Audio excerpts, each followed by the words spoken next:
ये सिर्फ एक बयान नहीं है, ये सत्ता के चमकदार पोस्टरों पर फेंका गया सवाल है। ये उस सरकार के दावों पर आईना है जो हर मंच से दुनिया में सबसे तेज, सबसे बड़ा, सबसे आगे होने का ढोल पीटती है, लेकिन जमीन पर आते ही हकीकत की पटरियां गायब हो जाती हैं। और इसी आईने के सामने खड़े होकर समाजवादी पार्टी के अध्यक्ष अखिलेश यादव ने बजट सत्र में ऐसा तंज कसा कि संसद से लेकर सियासी गलियारों तक उसकी गूंज सुनाई दी। अखिलेश यादव ने राष्ट्रपति द्रौपदी मुर्मू के अभिभाषण पर प्रतिक्रिया देते हुए सीधा सवाल दागा, सवाल भी ऐसा जो नारे से नहीं नक्शे से टकराता है। सरकार राष्ट्रपति से कहलवाती है कि भारत में दुनिया में सबसे तेज मेट्रो का विस्तार हो रहा है।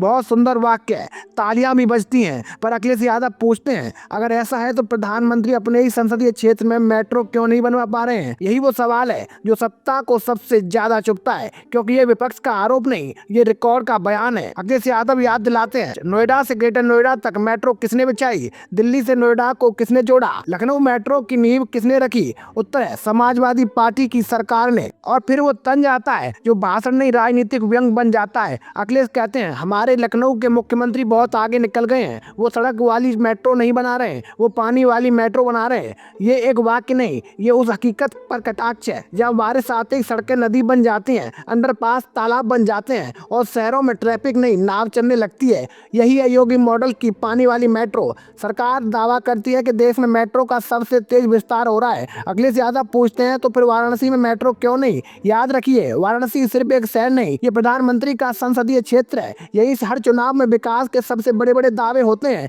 यहीं से नए भारत की तस्वीर दिखाई जाती है और अखिलेश यादव वहीं से सवाल उठाते हैं। प्रधानमंत्री के क्षेत्र में मेट्रो बनाने के लिए समाजवादी सरकार ने डीपीआर भी दी थी, बजट भी दिया था, लेकिन आज मुख्यमंत्री प्रधानमंत्री के यहाँ मेट्रो नहीं बनने दे रहे। ये सवाल सिर्फ योगी आदित्यनाथ से नहीं है, ये सवाल पूरे सत्ता तंत्र से है कि अगर प्रधानमंत्री के क्षेत्र में मेट्रो नहीं बन पा रही है तो फिर देश के बाकी हिस्सों का क्या हाल होगा? अखिलेश यादव का तंज यही नहीं रुकता, वो सरकार के उस दावे पर भी वार करते हैं जिसमें कहा जाता है कि भारत हर क्षेत्र में नंबर 1 बन चुका है, धान में, दूध में, फसलों में। अखिलेश पूछते हैं, किसानों की आय दोगुनी हुई क्या? ये सवाल सुनने में सीधा है, लेकिन जवाब देने में सरकार के हाथ कांपते हैं, क्योंकि किसान की आय पोस्टर पर नहीं बढ़ती, वो मंडी में दिखती है, खेत में दिखती है, घर के खर्च में दिखती है। और यही सवाल जब बजट से जुड़ता है तो तीखा हो जाता है। अखिलेश यादव बीबी रामजी एक्ट का जिक्र करते हुए कहते हैं, उत्तर प्रदेश में लगभग 800 ग्राम सभाएं शहरी हो चुकी हैं, यानी जिम्मेदारियां बढ़ गई हैं, जरूरतें बढ़ गई हैं, इंफ्रास्ट्रक्चर चाहिए, रोजगार चाहिए। लेकिन उत्तर प्रदेश पहले ही बजट के लिए दिल्ली की तरफ देखता है। अब अगर दिल्ली से बजट कम करके देखा जाएगा तो यूपी का काम कैसे चलेगा? गरीब को रोजगार कैसे मिलेगा? ये सवाल सिर्फ आंकड़ों का नहीं है, ये सवाल नीति का है, ये सवाल नियत का है।